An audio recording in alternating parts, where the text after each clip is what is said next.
Welcome back to Honest Tool Reviews, and today's video I wanted to do, I know, I keep promising tools and showing guns. This one is another gun. Now, people who have been following me have probably seen this gun before, because this gun is not new. And like all of my tools, I try to have had them a while before I do a review on them. That way you get an honest review with actual experience behind the trigger or the tool handle. This gun, adequately named the Government 4570 Government caliber, is quite literally my favorite gun. I've got it in that nice leather holster. Got a nice leather strap. And it is in fact gold plated. It's a 4570, which means the bullet is far more powerful than my finger. And it's very nice. It's a Henry repeating arms lever action rifle. Now, what are some of the uses of a Henry repeating arms lever action 4570 rifle? Not many, as it turns out, because y'all know me, and I like to list the uses of a firearm and like how you would use it if you're going out and buying one. The little old lady needs a shotgun for the house, yada yada yada yada. This is not a self-defense weapon. I do see a number of ways you could defend yourself in self-defense with this weapon. But this is not a self-defense weapon. Primarily for a couple of reasons, like being able to shoot this in general means you're feeling the kick of a full-grown bull in your shoulder with this metal butt pad. And yes, it kicks. It kicks damn fucking hard. Mom, I apologize if you were watching this. No, it does. It kicks fucking hard. Now, could I actually give you a comparison? Yes. It's just a bit harder than maybe a 50 cal black powder rifle that has 3 powder pellets in it. It kicks just a bit harder than a 10 gauge slug. Now, I don't have any real experience with an 8 gauge, but I have heard some people compare these to an 8 gauge. Some people say they kick harder than an 8 gauge. I've heard people say that the kick on this ain't nothing. I'm telling you, it kicks harder than a 12 gauge and comparatively harder than a 10 gauge. So if you are older in age, if you've never shot guns much, if you're going to have to go to the gun range to up your talent, this isn't going to be the rifle to defend your life with. But this would put down probably a mountain lion like that. I do know a couple people that bear hunt, and they do suggest a 4570. People tend to call this a brush gun. Why do we call the 4570 a brush gun? Well, as you can tell from these massive freaking bullets, it has a lead hollow point. See if I can convince the camera. There you go. You can see the darkness is the shadow of the divot, and the dark gray is kind of a lead tip with brass around it. The brass would open up with the lead practically melting away in the force of the impact and the heat and yada yada yada yada ballistics. But it's called a brush gun because of the way that is a very dull bullet. It's not going to get caught on anything as it blows its way through the brush. This is the size caliber that they showed in Jurassic Park. Yes, that guy that had that gray tube-fed rifle in Jurassic Park was shooting probably a Henry, but a tube-fed 4570 rifle with a slightly shorter modified barrel. And his would have been a weatherproof, weather resistant, water resistant, cold resistant type of bluing or material laminate over his gun, whereas mine is just overly decorated gold. It was actually a really, really nice win for me to get my hands on this. Um, that being said, though, it does need to be understood that this is by no means a little bullet. I do not have all of my ammo laying around that I can show, but this bullet is bigger than 223.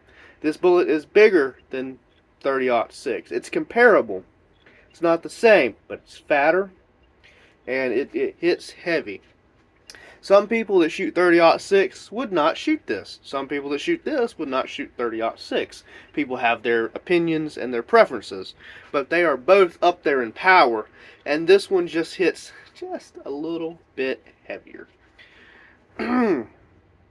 So, now that I've adequately conveyed that this has a kick, it's not a 22, it's not a 9mm carbine.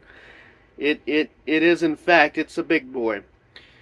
You wouldn't buy this to defend yourself, because buying this to defend your house means you're going to shoot through your refrigerator, through the wall behind your refrigerator, into your neighbor's house. It's almost unavoidable. If you live on a farm somewhere, you would accidentally hit your cattle. You would run the risk of hitting your horses. You would run the risk of hitting anything you couldn't see behind the tree line. This is a hefty bullet.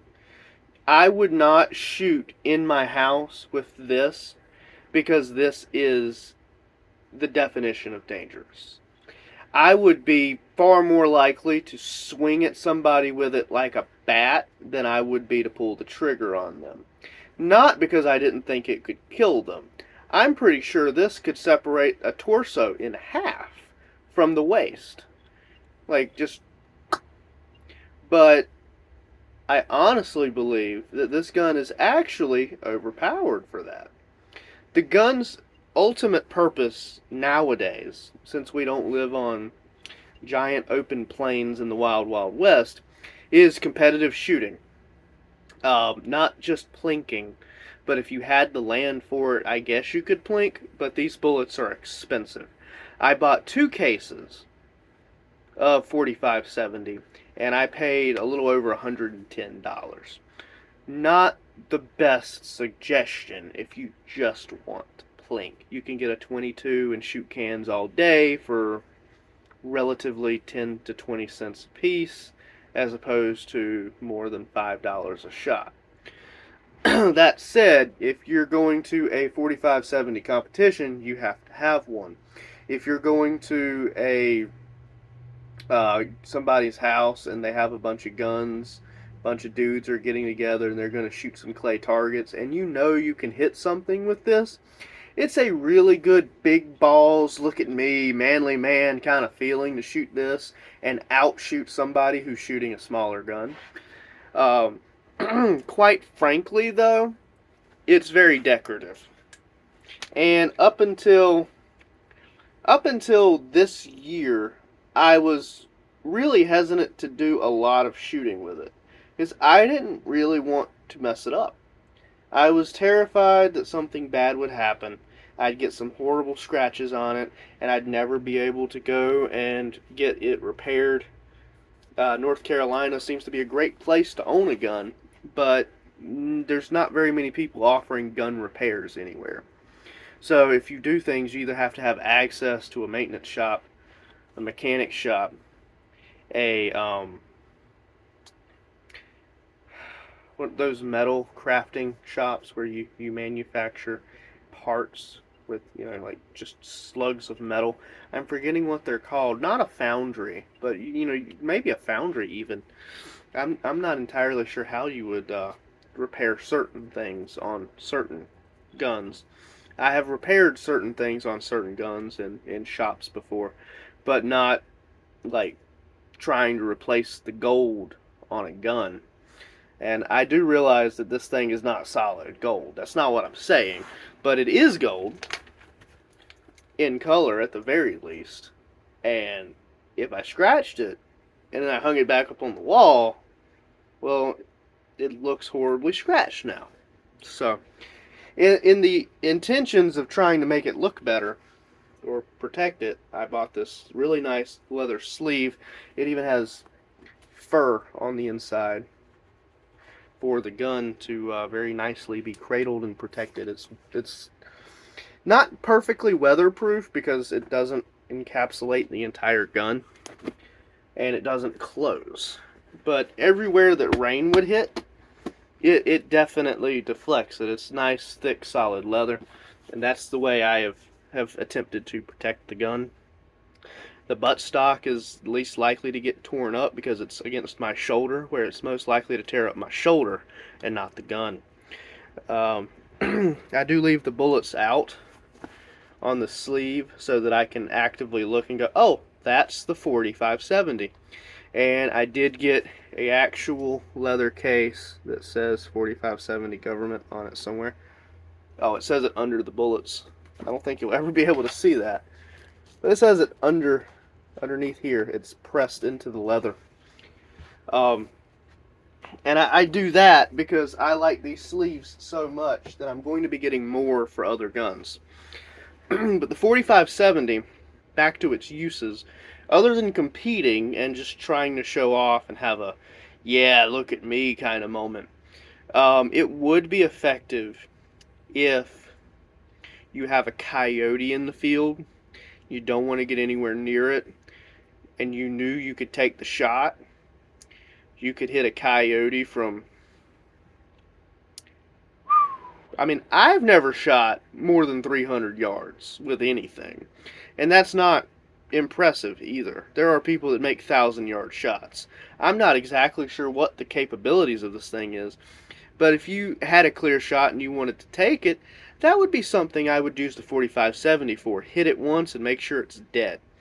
Because if it's taking out your livestock, it's costing you thousands of dollars every single time. Then you still have to grab your machinery and dig a hole and slap it into place. I mean, because you can't really sell a half-dead, chewed-up horse that's been dead for hours and it's been chewed up by a ravenous animal that could have a disease. You can't necessarily sell a dead cow that's in the same situation. You've lost your profit. You have to bury it and get it out of the way so the other animals don't get too close to it because it's decomposing. It's been exposed to this wild bastard. And farming reasons, the 4570 might be one of your choices for your job, which would probably make it tax write-offable. For this YouTube video, tax write-offable. But you're probably not going to use that as a self-defense weapon. If you are really, really, really good with it, and your house is like just lined with thick steel, and you are overly confident, and you don't give a fuck about all the little knickknacks and doodads you have floating around in the house, then yeah, maybe fuck it. But I am not the one to give you that legal advice.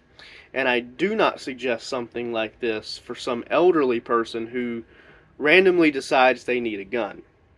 I would suggest 4570 as a fun gun or a competitive gun or a work gun. I would even suggest it for situations like U.S. military if they're having problems at like a border or in other countries where they're worried about being rushed by only a small group of individuals. The tube design on this does give you a limited number of rounds constantly. You get about 7. But the thing is, you don't have to worry about the design failing as often. And if you're the U.S. military, you can own lots of guns. So if I was to station some guys out in a field somewhere and I wanted them to have 4570 tube-fed guns, I would just send them twice as many. Everyone has 2 completely loaded to the full. That's 14 guns. You keep clicking until you're empty, toss the gun, grab the other one. That's way quicker than even fumbling out a new magazine. And that also is one of the ways I argue against the whole magazine restriction. Because you can just buy more guns and you have multiple magazines and you also have the multiple guns. So the magazine ban the limit ban and all that crap where they want you to only have 10 or 5 in your magazine is bullshit, because you can, change them out, or you can literally throw the gun and grab another one. It's stupid. It's ineffective. And by that means, the tube fed of this gun does not become unusable. And in a combat situation, I could see that being a highly useful self-defense tool. But in military situations, it's really hard to define something as self-defense. We've placed our military people in another country willingly, and we've planted them there knowing they're going to get shot. So I'm not sure if it's self-defense or just survival.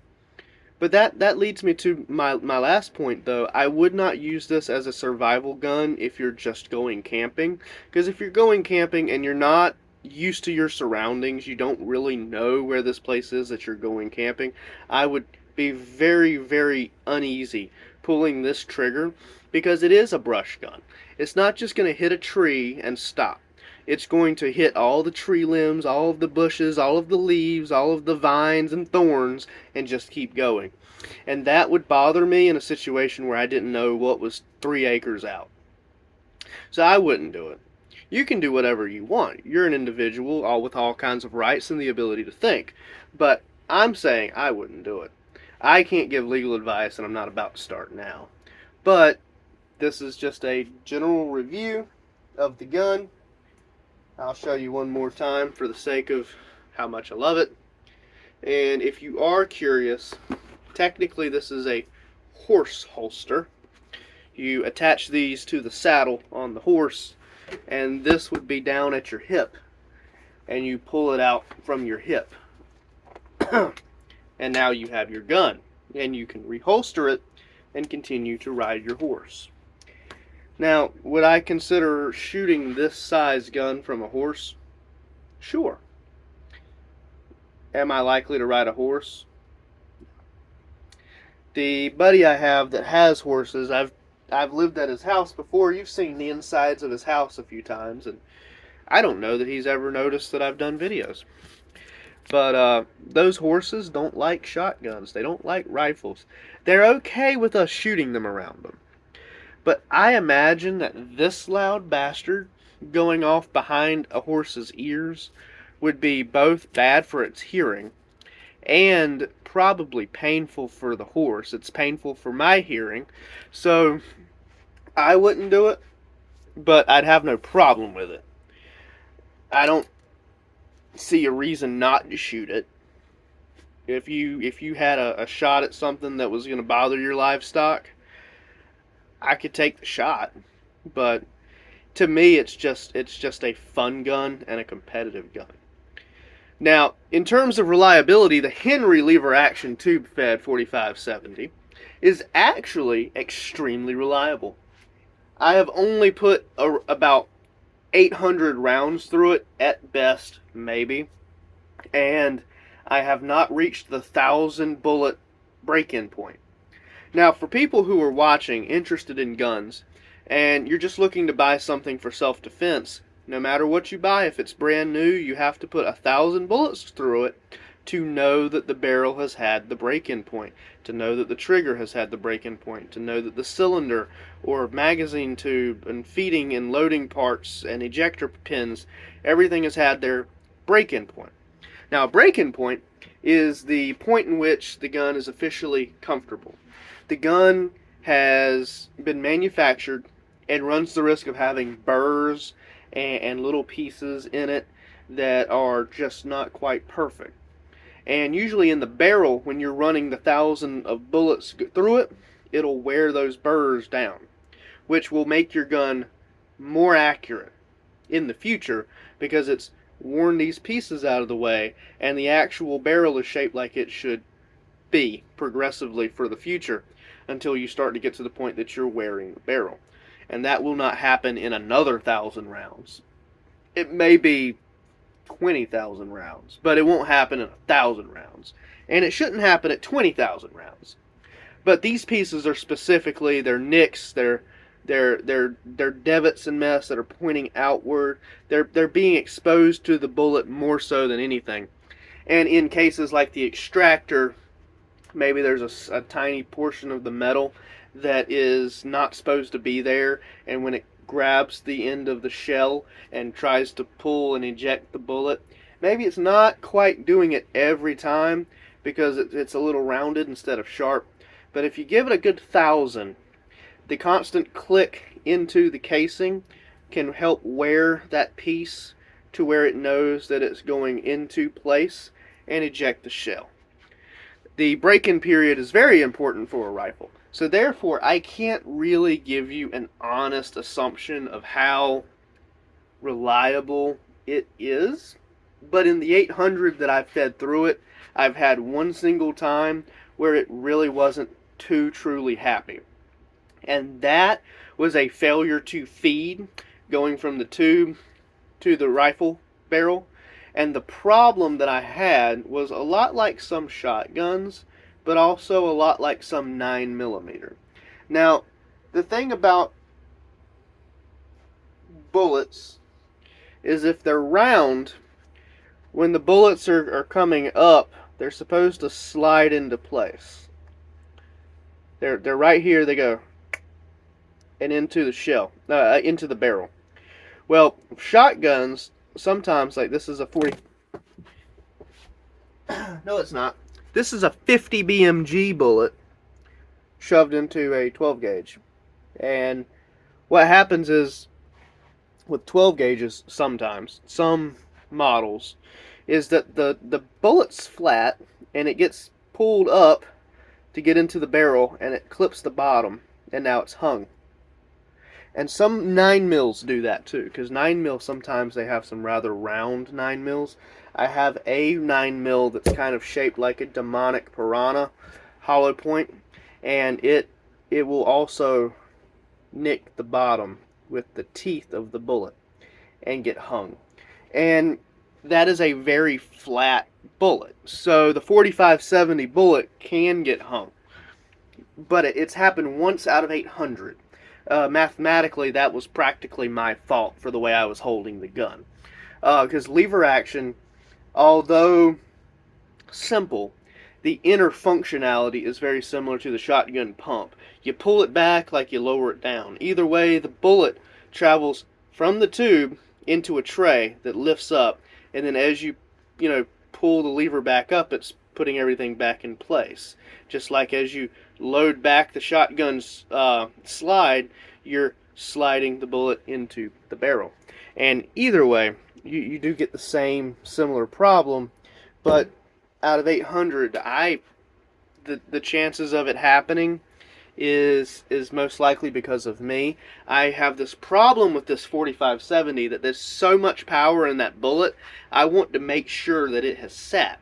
And I tilt the gun as I do this, and when you tilt a gun, the gun is being affected by gravity straight up and down. And when you tilt the gun, you're changing where the gravity is pulling the bullet. Now, I know for some people, they're just sitting there going, well, what does this have to do with the 4570? What does this have to do with anything? Well, the guns are made to function as you're holding them to fire, which means upright.